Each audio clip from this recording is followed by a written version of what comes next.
Anu Prajapati and welcome back to my YouTube channel AP Education Hub. So today in this video we'll discuss about the novel Hard Times which is written by Charles Dickens.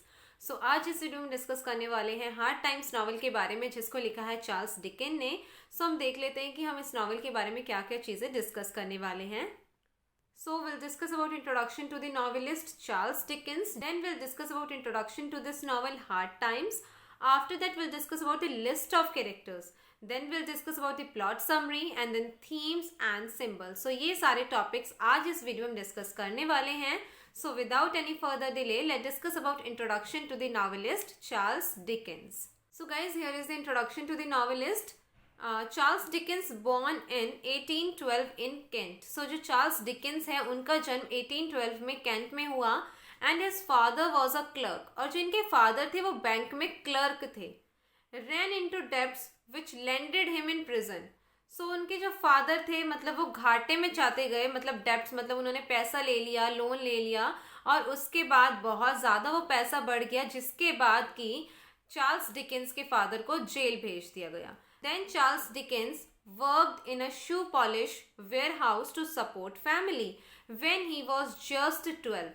So देखो उनके father को तो भेज दिया गया prison. अब जो Charles Dickens थे उन्हें अपनी फैमिली को भी फाइनेंशियली सपोर्ट करना था तो इसीलिए उन्हें शू पॉलिश वेयर हाउस में काम करना पड़ा और जब वो सिर्फ और सिर्फ 12 ईयर्स के थे. Later returned to school but left at 15 to work as a law clerk, a court reporter and a political journalist before devoting himself to writing full time. So देखो जब ये 12 years के थे ये शू पॉलिश वेयर हाउस में काम करते थे बट ये जब 15 years के हुए तो इन्होंने सोचा कि वो दोबारा स्कूल जाएंगे और वो दोबारा स्कूल गए थोड़े टाइम के लिए बट फिर उन्हें स्कूल छोड़ देना पड़ा जब वो 15 years के हुए क्योंकि फिर उन्हें काम करना पड़ा as a law clerk, then as a court reporter, then as a political journalist. उसके बाद उन्होंने अपना करियर स्टार्ट किया as a full time writer. ठीक है, फुल टाइम राइटिंग उन्होंने बाद में स्टार्ट किया. His books were widely successful in both England and US. So जो चार्ल्स डिकेंस हैं इनकी बुक्स इंग्लैंड में भी और यूएस में भी दोनों ही जगह काफ़ी पॉपुलर और सक्सेसफुल हैं. Dickens first book Pickwick Papers which was published in 1837. ठीक है, इनकी फर्स्ट बुक थी पिकविक पेपर्स जो कि 1837 में पब्लिश हुई थी. इसके अलावा भी इनकी काफ़ी नॉवेल्स हैं इंक्लूडिंग ऑलिव ट्विस्ट, निकोलस निकलबे, the old curiosity shop, bleak house, Hard Times which we are discussing here which was published in 1853. Then Create Expectations which was written in published in 1860s. इसके अलावा भी इनकी काफ़ी सारी novels थी and Edwin Drood was unfinished novel which was published posthumously. ठीक है, सो इनकी फर्स्ट नॉवल थी पिकविक पेपर्स. इसके अलावा काफ़ी सारी नॉवेल्स थी, मैंने यहाँ पर सिर्फ 4-5 ही लिखी हैं. एंड इनकी जो एडविन ड्रूव्ड एक नॉवल थी वो अनफिनिश्ड रह गई थी जो कि इनकी डेथ के बाद इट्स मीन पोस्टह्यूमसली पब्लिश हुई. So that's all about introduction to the Charles Dickens. Now will discuss about introduction to this novel hard times. So guys, here is the introduction to the novel Hard Times. It is a social protest novel of 19th century England. So guys देखो सबसे पहले तो जो ये novel है ये industrial revolution के बारे में है. आप में से काफ़ी सारे लोगों को इंडस्ट्रियल रेवोल्यूशन के बारे में पता होगा कि जिस टाइम पर मशीनें लगना स्टार्ट हुई, इंडस्ट्रीज बनना स्टार्ट हुई, है ना. तो जब इंडस्ट्रियलाइजेशन हुआ तो जो वर्कर्स थे उनकी कंडीशन बहुत ख़राब होती चली गई. वर्किंग आवर्स डिसाइडेड नहीं थे, जिन कंडीशंस में वो काम करते थे वो कंडीशंस बिल्कुल भी अच्छी नहीं थी. सो हार्ड टाइम्स में हम वही एक इंसिडेंट यहाँ पर देखेंगे. So basically it is a social protest novel of 19th century England. As you know जो इंडस्ट्रियल रिवॉल्यूशन है वो इंग्लैंड से ही स्टार्ट हुआ था. सो ये सोशल प्रोटेस्ट नॉवल है इंडस्ट्रियल रिवॉल्यूशन के बारे में ही of 19th century England. Complete name is Hard Times for These Times. इस नॉवल का कंप्लीट नेम था Hard Times for These Times. Originally published in a serial form or you can say installments in a magazine named Household Words. So जो ये novel है hard times basically पहले ही serial form में मतलब installments में publish हुई. पहले कुछ पार्ट पब्लिश हुआ फिर कुछ पार्ट पब्लिश हुआ मतलब इंस्टॉलमेंट्स में एक मैगजीन में जिसका नाम था house hold words. It was published on 1st April 1854 in London. ठीक है, 1st April 1854 को लंदन में पब्लिश हुई. It is his shortest novel, हिस्ट नहीं है ये हिज है.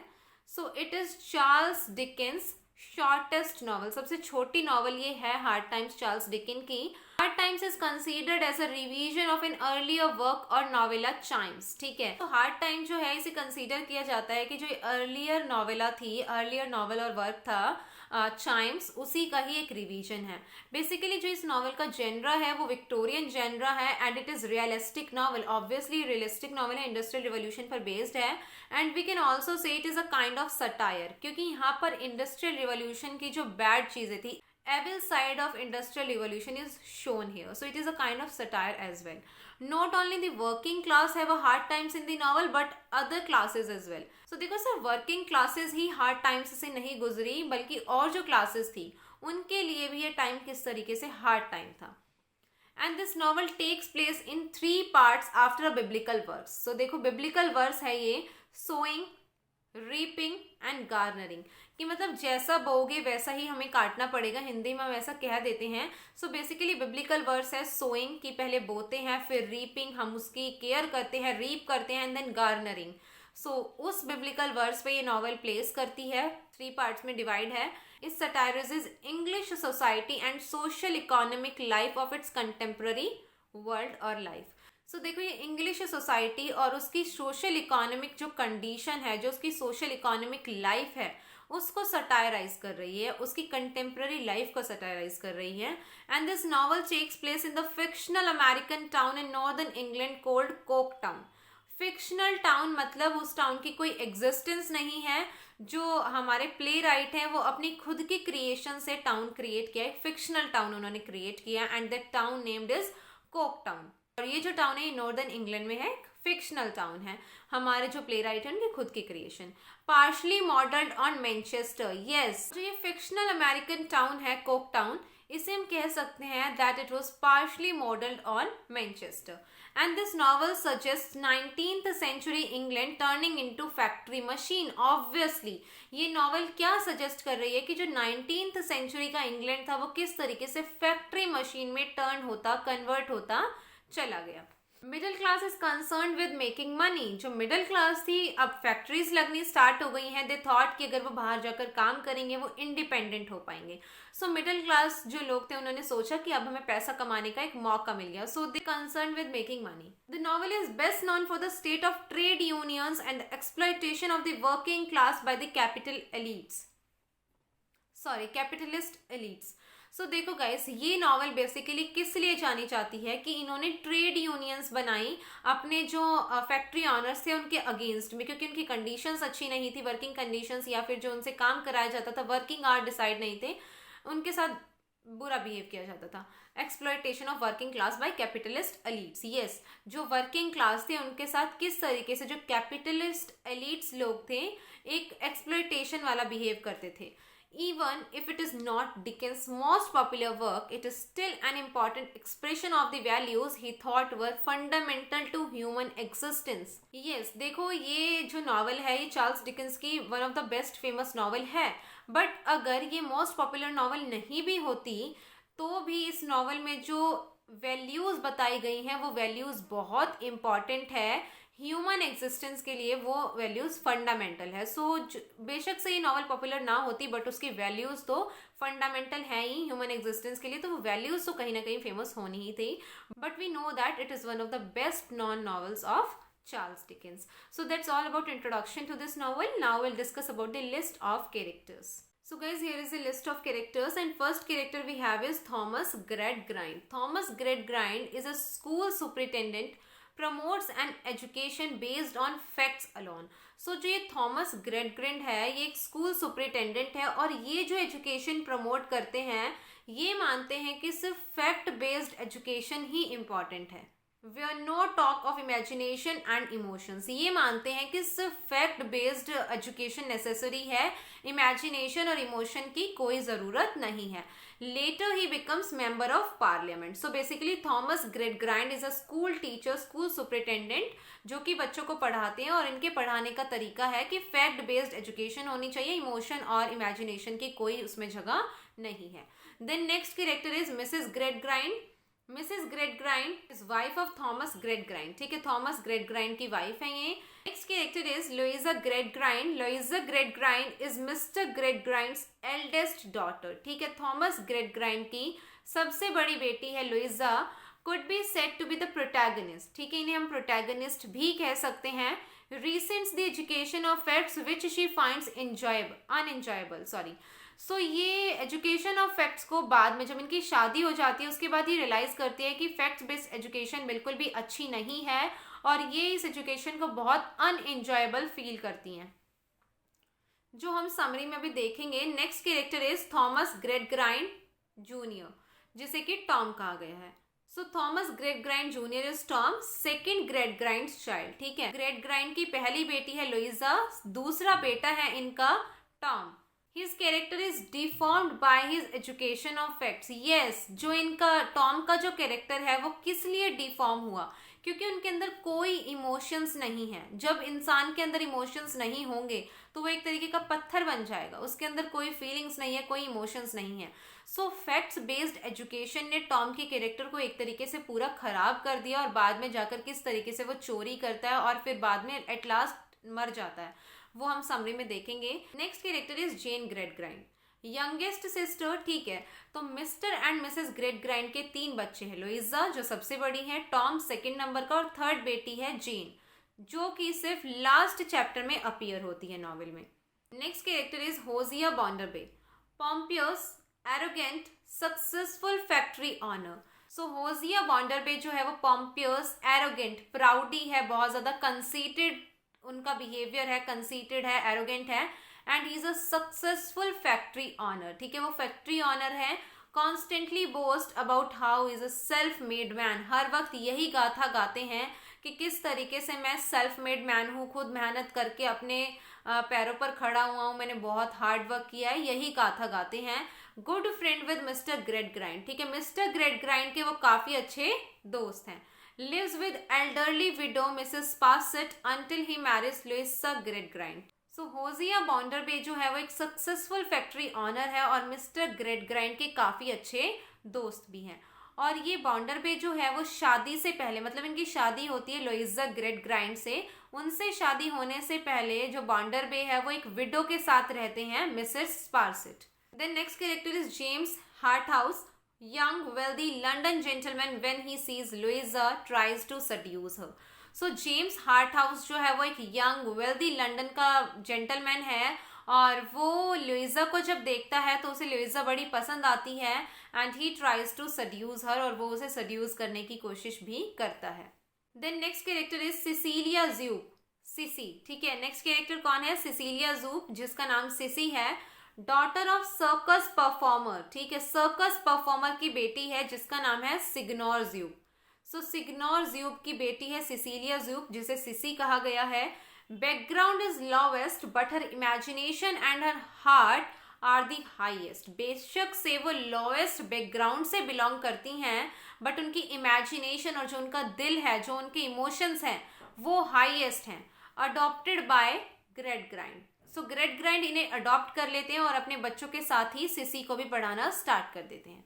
Then Signor Jupe, as I told you, ये सिसी के फादर होते हैं, abandons her out of shame for not being able to support her. So Signor Jupe जो सिसी के फादर हैं वो उसे इसीलिए अबेंडन करते हैं क्योंकि वो सिसी को अच्छे तरीके की एक लाइफ नहीं दे पा रही हैं, उसे सपोर्ट नहीं कर पा रहे हैं, और इस कारण उसके फादर बहुत ज़्यादा शेम फील करते हैं और वो उसे अबेंडन कर देते हैं, मतलब त्याग देते हैं, छोड़ देते हैं। Then Mrs Sparsit, old widow, lives with Mr Bounderby before his marriage and jealous of Louisa, ठीक है, लुइजा बॉन्डरबे से बड़ी जलती हैं। मिसेस स्पारसिट ओल्ड विडो होती हैं और बॉन्डरबे की शादी होने से पहले ये बॉन्डरबे के साथ ही रहती हैं। Then next character we have is Stephen Blackpool. Stephen Blackpool is a poor worker at Bounderbay's factory. ठीक है, बाउंडरबे की जो फैक्ट्री है उसमें एक वर्कर है Stephen Blackpool, victim of both industrial system and of society's restriction on marriage.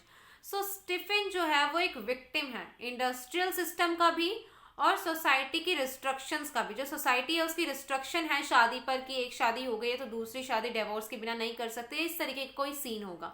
So Stephen Blackpool was a victim of both industrial system as well as the society's restrictions on marriage. Tom frames him in false bank robbery and he dies holding Rachael's hand, ठीक है, रैकेल जो है वो Stephen की best friend होती है Stephen रैकेल से शादी भी करना चाहते हैं, बट सोसाइटी की रिस्ट्रिक्शंस के कारण वो शादी नहीं कर पाते रैकेल से, और वो जब मरते हैं तो रैकेल का हाथ थामे हुए ही एट लास्ट मरते हैं। देन रैकेल, सो गाइज रैकेल की दो स्पेलिंग यहाँ पर दी गई हैं, मैंने दोनों ही लिख दी हैं। Good gentle woman works at Bounderby's factory with Stephen, Stephen's best friend only consolation in his hard time sorry. जो रैकेल है वो बहुत अच्छी लड़की है, जेंटल वुमेन है, और वो बाउंडर वे की फैक्ट्री में ही स्टीफन के साथ काम करती है। स्टीफन की बेस्ट फ्रेंड होती है और वही स्टीफन के हार्ड टाइम्स में एक ऐसी इंसान होती है जो उसे सपोर्ट करती है। Then next character is Mrs Pegler. Mrs Pegler is Bounderby's mother, took care of his son, जैसा कि हर माँ करती है, अपने बच्चे का बहुत ध्यान रखती है, बहुत उसे प्यार करती है। इसी तरीके से बाउंडर बे की माँ भी उसे बहुत प्यार करती है। लेकिन जो बाउंडर बे है वो ट्राई करता है कि वो सेल्फ मेड मैन है और उसका कोई भी नहीं था, उसके पेरेंट्स ने उसे बहुत क्रूअली बचपन में अबेंडन कर दिया था, बट ऐसा नहीं है। बाउंडर बे यहाँ पर ये बात झूठ बोलता है, उसकी माँ उसे बहुत प्यार करती है। Then next character is Slackbridge. Manipulative, rouses the worker to rebel and unionize against Mr. Bounderby.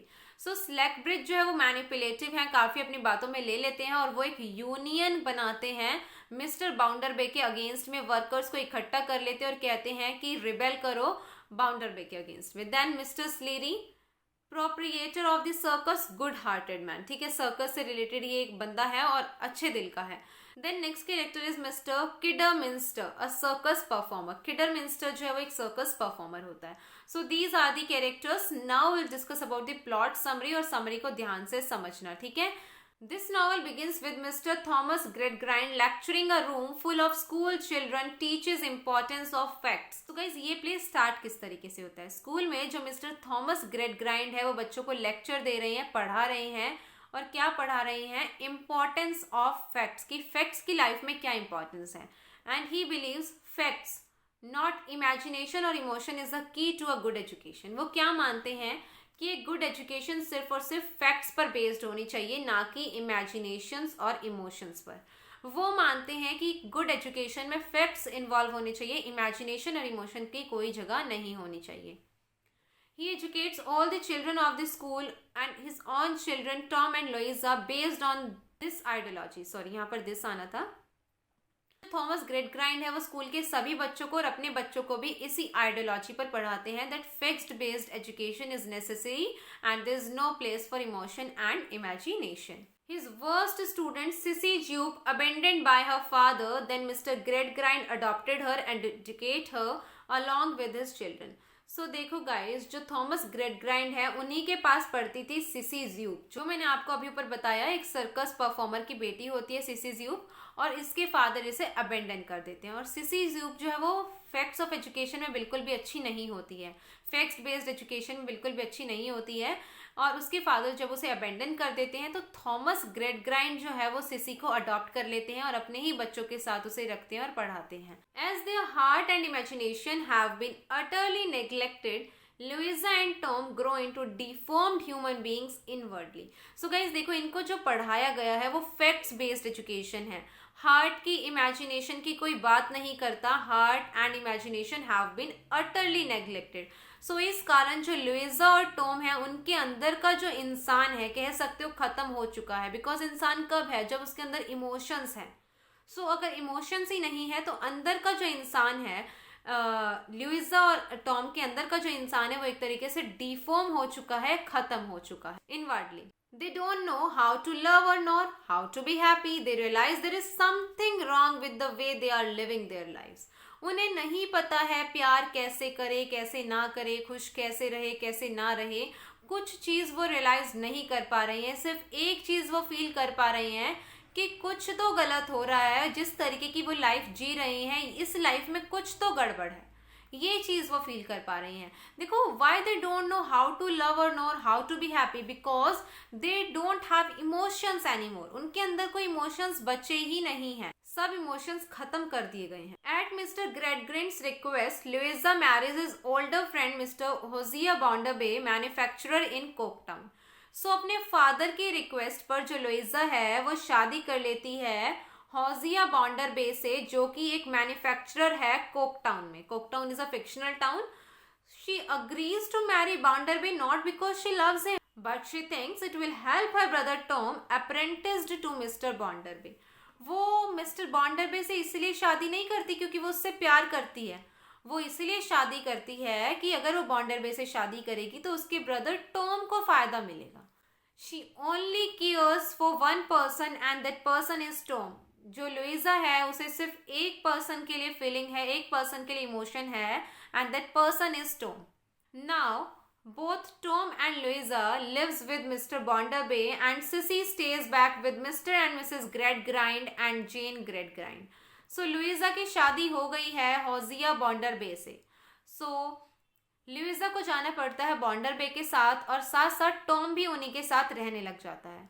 और यहाँ पर रह गए हैं Sissy, Mr and Mrs Gradgrind and Jane ग्रेडग्राइंड.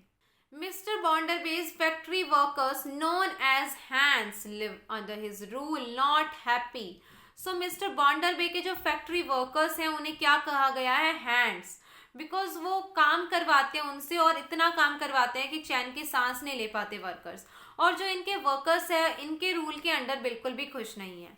One worker named Stephen Blackpool is daily worn out of his work at the factory. But he is more unhappy with his marriage. So Stephen Blackpool जो है उसके साथ factory में बड़ा बुरा बर्ताव होता है, लेकिन वो इस बर्ताव से ज़्यादा परेशान है अपनी अनहैप्पी मैरिज लाइफ से. Because his wife has become a hideous drunk. Because जो स्टीफन की वाइफ है वो थोड़ी अनअट्रैक्टिव है और जो स्टीफन है वो उसके साथ खुश नहीं रह पा रहा है. Stephen wanted to free. Stephen जो है वो फ्री होना चाहता है and wanted to remarry Rachael, sweet and gentle women, but he can not do this because of ties of marriage. So देखो जो स्टीफन है वो अपनी वाइफ के साथ बिल्कुल भी खुश नहीं है. फैक्ट्री में तो उसके साथ बुरा बर्ताव होता है बट वो अपनी मैरिज लाइफ से भी बड़ा नाखुश है और वो अपनी बेस्ट फ्रेंड रेकेल से शादी करना चाहता है जो कि उसके साथ ही फैक्ट्री में काम करती है. बट वो ऐसा नहीं कर सकता क्योंकि जो शादी का बंधन है, इस तरीके के जो रिचुअल्स हमने बना रखे हैं उस कारण. Then he asks Bounderby for help. उसके बाद वो अपने ऑनर बाउंडरबे के पास जाता है हेल्प मांगने, who says if he has not enough money to pay for a lawyer then it's impossible for him to remarry Raquel. So Mr. Bonderby उसके पास क्या कहते हैं कि तुम्हारे पास इतना पैसा तो है नहीं कि तुम लॉयर को दे पाओ, और जब तुम लॉयर को पैसा दे नहीं पाओगे तो तुम्हारा डाइवोर्स कैसे होगा, और अगर डाइवोर्स नहीं होगा तो तुम दूसरी शादी कर नहीं सकते हो. So it's impossible because you don't have enough money. Then he leaves, run into an old women house who for some reason very interested to hear any news about Mr. Bonderby. So जो Stephen है वो बड़ा परेशान हो जाता है और यहाँ से जाता है और जाते जाते वो एक ओल्ड विमेन के घर में जाता है. ठीक है, ओल्ड विमेन के घर में जब वो जाता है वो ओल्ड लेडी मिस्टर बॉन्डरबे की लाइफ के बारे में जानने में बड़ा इंटरेस्टेड है. Maybe she is Mrs Sparsit. ठीक है, तो इसे बड़ा इंटरेस्ट है, ये मिस्टर बॉन्डरबे की लाइफ के बारे में जानना चाहती है. Tom becomes dissolute lazy man. So देखो जो टॉम है, अब बॉन्डरबे जो है वो एक फैक्ट्री ऑनर है, मैन्युफैक्चरर है. अब उसकी बहन की उससे शादी हो गई है तो टॉम सोचता है मेरी लाइफ तो मजे में है. सो वो बहुत लेजी हो जाता है. Tom's, Luisa's and Mr. Bonderby's lives are enlivened by the arrival of Mr. James Harthouse from London. So इन तीनों की ही जो लाइफ है सही मायने में ये जीना सीखते हैं मिस्टर जेम्स हार्टहाउस के आने के बाद, जो कि लंदन से आते हैं. Mr Harthouse is a wealthy pleasing young gentleman bored out of his mind has come to work for Mr Bounderby in hope of finding something entertaining. So जो हार्टहाउस जो है वो एक वेल्दी पर्सन है, wealthy और young gentleman है, pleasant personality है उनकी, और वो अपने माइंड से बड़ा परेशान हो गए हैं, board out of his mind, और वो यहाँ पर इसीलिए आए हैं ताकि बाउंडरबे के यहाँ पर काम करे और थोड़ा एंटरटेनमेंट उन्हें मिल सके. और जब वो यहाँ पर आते हैं he becomes very interested in Louisa. उन्हें ल्यूजा में बड़ा इंटरेस्ट आता है, ल्यूजा उन्हें बड़ी अच्छी लगती है. And he noticed that she softens and shows emotions only towards Tom. Therefore, he sets about seducing her by pretending to be Tom's good friend. So, Mr. Harthouse notice करते हैं कि जो लुइजा है वो इमोशंस और जो दिल है उनका सिर्फ और सिर्फ टॉम के लिए पिघलता है और जो इमोशंस है वो भी टॉम के लिए हैं. तो मिस्टर हार्टहाउस ये चीज नोटिस कर लेते हैं और वो क्या डिसाइड करते हैं that she will seduce her by pretending to be Tom's good friend, कि टॉम का अच्छा दोस्त बनकर ये दिखावा कर कर he'll try to seduce her. So Mrs. Sparsit, an old widow, lived with Mr. Bonderby, who watches the progression of his seduction with Louisa with glee. So Mrs. Sparsit ये seduction देख लेती है. मतलब जब मिस्टर हार्ट हाउस और ल्यूइजा एक दूसरे के साथ होते हैं और हार्ट हाउस ल्यूइजा को सड्यूस करते हैं, वो सीन यहाँ पर देख लेती हैं मिसेस स्पारसेट, और वो इसको बड़े इंटरेस्ट के साथ देखती हैं. Mr Bounderby's factory workers decide to form a union. So देखो गाइस, ये सीन हो गया है, ठीक है. जो मिस्टर हार्ट हाउस है वो ल्यूइजा को सड्यूस कर लेता है और मिसेस स्पारसेट ये सीन देख लेती हैं. अब जो मिस्टर बॉन्डरबे के फैक्ट्री वर्कर्स हैं वो यहाँ पर बनाते हैं ट्रेड यूनियन, और ये किसके कहने पर बनाते हैं? Slackbridge. They steered on by the fiery words of sleazy union orator named Slackbridge. Slackbridge के कहने पर ये बॉन्डरबे के फैक्ट्री वर्कर्स एक ट्रेड यूनियन बनाते हैं अपनी आवाज उठाने के लिए.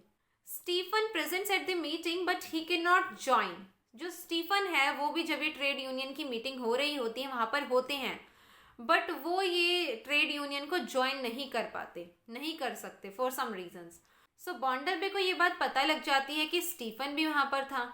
सो बॉन्डरबे बुलाते हैं स्टीफन को और उससे क्वेश्चंस पूछते हैं, और जब उन क्वेश्चंस का जवाब स्टीफन नहीं देता है, Bounderby fires him when he won't reveal about the union. उसे जॉब से निकाल देते हैं कि तुम बता नहीं रहे हो यूनियन के बारे में कुछ भी, इसीलिए बॉन्डरबे निकाल देता है स्टीफन को जॉब से. Louisa and Tom visits Stephen to give him some money before he leaves town in search of a new job. So Louisa जो है अब उसके अंदर थोड़े इमोशंस आ गए हैं मिस्टर हार्ट हाउस के आने के बाद, एंड टॉम, ये दोनों ही जाते हैं. टॉम के अंदर तो हालांकि अभी नहीं आए हैं. ये दोनों जाते हैं स्टीफन को कुछ पैसा देने के लिए, क्योंकि देखो मिस्टर बॉन्डरबे ने उसे जॉब से निकाल दिया है. अब वो जाएगा न्यू जॉब ढूंढने के लिए, तो तुरंत तो मिल नहीं जाएगी. इसीलिए ल्यूइजा जाती है टॉम को साथ लेकर स्टीफन को कुछ पैसे देने के लिए, जब तक उसे नई जॉब ना मिले, ताकि वो अपना पेट भर सके. बिफोर लिविंग, सो जब ये पैसे देकर आते हैं स्टीफन को, वहां से आने से पहले जो टॉम है secretly tells Stephen to hang around the bank few nights before he leaves town, might be something good. So guys, जो ल्यूइजा है वो स्टीफन को पैसे दे देती है, और जो टॉम होता है वहां से आने से पहले ल्यूइजा को बिना बताए ल्यूइजा से छुपकर स्टीफन को क्या बोलता है कि टाउन छोड़ने से पहले तुम कुछ रात घूमना बैंक के पास, वहां पर तुम्हें कुछ अच्छा मिलेगा. Stephen does so but nothing happens. Stephen ऐसा करता है, रात को घूमता है बैंक के आसपास, बट कोई फायदा नहीं मिलता. Soon after bank is robbed. थोड़े ही मतलब कुछ दिन बीतते हैं, स्टीफन जब वहां पर रातों को घूमता है, उसके कुछ दिन बाद ही बैंक चोरी हो जाता है, बैंक लूट लिया जाता है, ठीक है, चोरी हो जाती है बैंक में.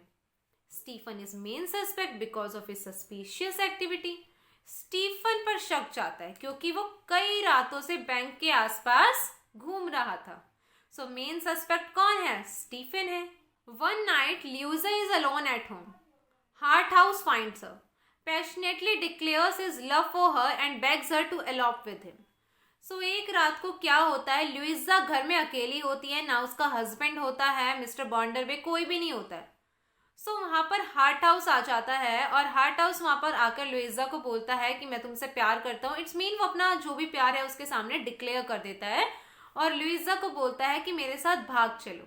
ल्यूइजा tells him she will meet him somewhere later that night. Louisa कहती है कि वो उससे कहीं और मिलेगी रात को. Mrs Sparsit, hiding in the vegetation near there standing, hears all this. So Mrs Sparsit is very clever, और वो बहुत जलती भी है ल्यूइजा से, क्योंकि वो ल्यूइजा के जो हस्बैंड है मिस्टर बॉन्डरबे, उनके साथ पास्ट में रहती थी. सो मिसेस स्पारसेट ल्यूइजा की और मिस्टर हार्ट हाउस की ये सारी बातें सुन लेती हैं कि वो उससे प्यार करते और ये भागकर जाने वाले हैं. एंड क्योंकि वो वेजिटेशन में छुपी होती है और वहीं पर छुपी होती है जहां पर ये दोनों खड़े होकर बात कर रहे होते हैं, तो मिसेस स्पारसेट सारी बातें सुन लेती हैं. She follows Louisa then loses the track. So ये मिसेस स्पारसेट जो है सुन लेती है बात की, हाँ मैं तुमसे मिलूंगी बाद में रात को. सो मिसेस स्पारसेट पीछा करती है ल्यूइजा का. जब ल्यूइजा जाती है वेजिटेशन में से निकलकर, तो मिसेस स्पारसेट उसका पीछा करती है, लेकिन मिसेस स्पारसेट लूजेस द ट्रैक. मतलब ल्यूइजा निकल जाती है और मिसेस स्पारसेट समझ नहीं पाते कि अब किस तरफ जाना है. So she loses the track. Then she runs to tell Mr. Bonderway that his wife has eloped with Mr. Harthouse. Mrs Sparsit को तो बड़ा मजा आ रहा है और वो जाती है मिस्टर बॉन्डरबे को ये सब बातें बताने के लिए कि जो तुम्हारी वाइफ है लुइजा वो भाग गई है मिस्टर हार्टहाउस के साथ। Louisa actually has gone to her father's house. Actually Louisa तो उसके साथ भागी ही नहीं है, वो तो अपने फादर के घर पर गई है। And she confronts her father and tells him unhappiness of her life has brought her to this point is all due to his facts-based education or his education of facts. So Luisa अपने father के घर पर जाती है और वो अपने father को क्या बोलती है कि उसकी लाइफ में बहुत ज़्यादा अनहैप्पीनेस है और अनहैप्पीनेस ने उसको लाइफ में इस पॉइंट पर लाकर खड़ा कर दिया है। और वो क्या कहती है कि ये जो अनहैप्पीनेस है, ये जो सब कुछ हुआ है वो आपकी एजुकेशन के कारण हुआ है, आपकी फैक्ट्स बेस्ड एजुकेशन के कारण हुआ है, क्योंकि आपने कभी हमें इमोशंस नाम की चीज़ पढ़ाई ही नहीं। And she says that education of facts quashed all feeling of the heart which are so essential to human existence. क्या कहती है लुइजा कि जो एजुकेशन ऑफ फैक्ट्स है उसने उनके दिलों की सारे जो इमोशंस थे उनको ख़त्म कर दिया, जो कि ह्यूमन एग्जिस्टेंस के लिए बिल्कुल नेसेसरी है, बहुत ज़्यादा एसेंशियल है। और ये कहते कहते जो लुइजा है वो बेहोश होकर गिर जाती है, उसके फादर उसे पकड़ने की कोशिश करते हैं। Thanks to Sissy's care and action, she persuades Mr. Harthouse to leave Coketown forever. So देखो गाइस, जो सिसी है बेशक से वो फैक्ट्स बेस्ड एजुकेशन में अच्छी नहीं है, बट उसके अंदर इमोशंस हैं, है ना, दिल है उसके अंदर, और वो समझती है ये सारी चीज़ें जो भी हुई हैं लुइजा के साथ। सो वो बहुत ज़्यादा ध्यान रखती है लुइजा को और वो एक स्टेप उठाती है, एक एक्शन लेती है। वो क्या करती है, मिस्टर हार्टहाउस के पास जाती है और उन्हें परसुएट कर लेती है कि आप प्लीज़ कोकटाउन छोड़कर चले जाइए। और जो मिस्टर हार्टहाउस होते हैं वो कोकटाउन छोड़कर हमेशा हमेशा के लिए चले जाते हैं। लुइजा बिगिंस टू रिकवर, जो लुइजा है वो रिकवर करना स्टार्ट कर देती है। Mr Bounderby learn of the almost elopement through Mrs Sparsit, tells Mr. Gradgrin if Louisa stays at her home, बताना चाहिए था उन्हें। They separate। क्या होता है, मिस्टर बॉन्डरबे को पता लग जाता है, मिसेस पार्सेट जाती है और मिस्टर बॉन्डरबे को सारी चीज़ें बता देती है कि ऐसा ऐसा हुआ है और जो लुइजा है वो मिस्टर हार्टहाउस के साथ भाग गई हैं। सो मिस्टर बॉन्डरबे आते हैं मिस्टर ग्रैडग्रिन के यहाँ और क्या कहते हैं उन्हें, ग्रैडग्रिन को क्या कहते हैं बॉन्डरबे कि अगर लुइजा आपके यहाँ थी तो बताना चाहिए था, वो तो भागकर जाने वाली थी हार्टहाउस के साथ। ये सारी चीज़ें यहाँ पर होती हैं और इसका सल्यूशन क्या निकलता है कि जो लुइजा है और जो मिस्टर बॉन्डरबे हैं वो हमेशा के लिए अलग हो जाते हैं, सेपरेट हो जाते हैं। तो ये तो हो गया, बट ट्रेजेडी हैज़ बिफॉलन स्टीफन। जो ट्रेजेडी है वो स्टीफन पर आ पड़ी है। क्यों? क्योंकि उस पर चोरी का इल्ज़ाम लग गया है जो उसने की भी नहीं है। On his way back to Coketown to clear his name falls into old Hell Shaft a huge pit. So देखो, स्टीफन पर इल्ज़ाम लगा है चोरी का जो उसने की भी नहीं है। सो स्टीफन कोकटाउन आता है वापस क्योंकि वो नहीं चाहता है उस पर ये इल्ज़ाम लगे जो उसने किया ही नहीं है। वो अपना नाम क्लियर करने के लिए आता है कि भाई ये चोरी मैंने नहीं की है। और जब वो कोकटाउन वापस आता है रास्ते में वो एक बहुत बड़े गड्ढे में गिर जाता है। Raquel and Sissy finds him there. Men of surrounding village manage to rescue him, but he dies, asking Mr. Gradgrind to clear his good name as it was Tom who robbed the bank. So जब Stephen गिर जाता है एक बड़े से पिट में, गड्ढे में, तो वहाँ पर रैकेल और सिसी आते हैं और उसे बचाने की कोशिश करते हैं।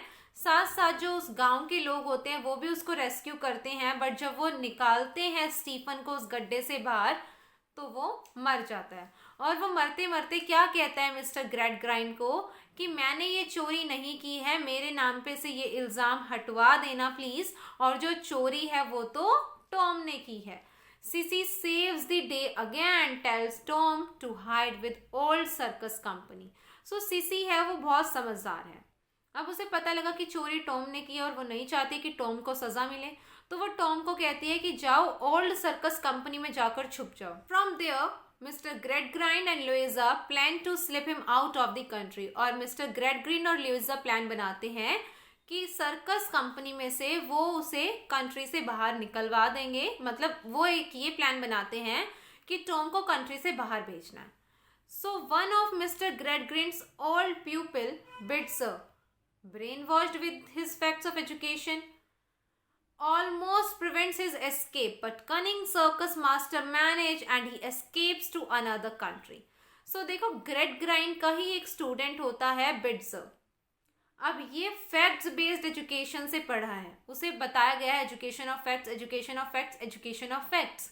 सो वो इसी पर चलता है और वो टॉम के एस्केप को एक तरीके से रोक ही लेता, बट जो सर्कस मास्टर है वो कैसे ना कैसे करके टॉम को दूसरी कंट्री भेज देता है। तो यहाँ पर हम देख रहे हैं कि मिस्टर ग्रेट ग्राइंड के जो प्यूपिल है, जो स्टूडेंट है, वो कितने इमोशनलेस है। उन्हें सिर्फ और सिर्फ फैक्ट्स नजर आते हैं और यही उन्हें पढ़ाया गया है। Back in Coketown, Mrs Sparsit revealed that Mr Bounderby to be a fraud. अब कॉकटाउन में आने के बाद जो मिसेस पासिट है वो रिवील करती है कि जो बॉन्डरबे हैं वो एक फ्रॉडस्टर हैं। Everyone thought him to be a self made man deserted by cruel parents at young age. हर कोई क्या सोचता है कि बॉन्डरबे एक सेल्फ मेड मैन है, खुद मेहनत करके इस मुकाम पर पहुंचे हैं क्योंकि उनके पेरेंट्स ने छोटी उम्र में ही उन्हें अबेंडन कर दिया था, बहुत क्रूअल बिहेव करते थे। बट ऐसा नहीं था।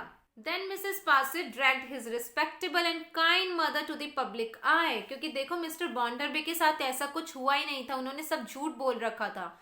सो मिसेस पासिट जो है मिस्टर बॉन्डरबे की मदर को लेकर आती है पब्लिक के सामने एंड मिस्टर बॉन्डरबे का सच सबके सामने आ जाता है और वो झूठे साबित हो जाते हैं और उन्हें एग्जाइल मतलब बाहर भेज दिया जाता है।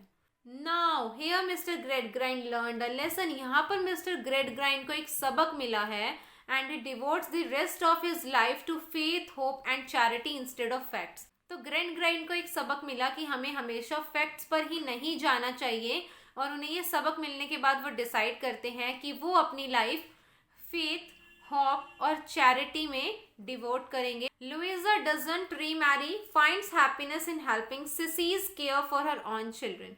सो लुइजा दोबारा दूसरी शादी नहीं करती है और सिसी के ही बच्चों को पालने में वो हेल्प करती है, उन्हीं का ध्यान रखने में। And Tom dies far from home, repents his hardness towards his family on the death bed. So जो टॉम है वो घर से बहुत दूर, क्योंकि दूसरी कंट्री में वो जा चुका है, अपनी फैमिली वालों से इतनी दूर रहकर वो मर जाता है।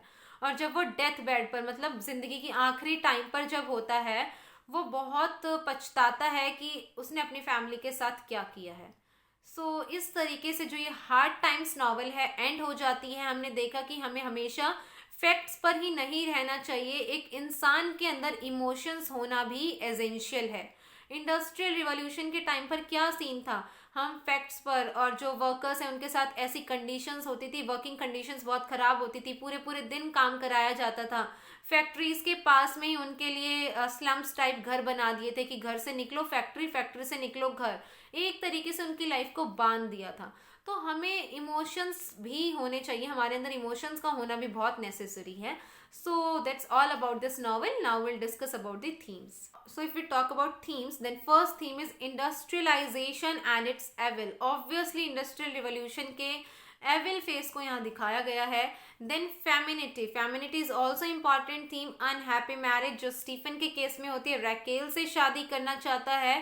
Then mechanization of human beings, एक तरीके से ह्यूमन बींग्स को ही मशीन समझ लिया, कितने कितने घंटे काम कराओगे भाई. Then next theme is opposition between facts and fantasy.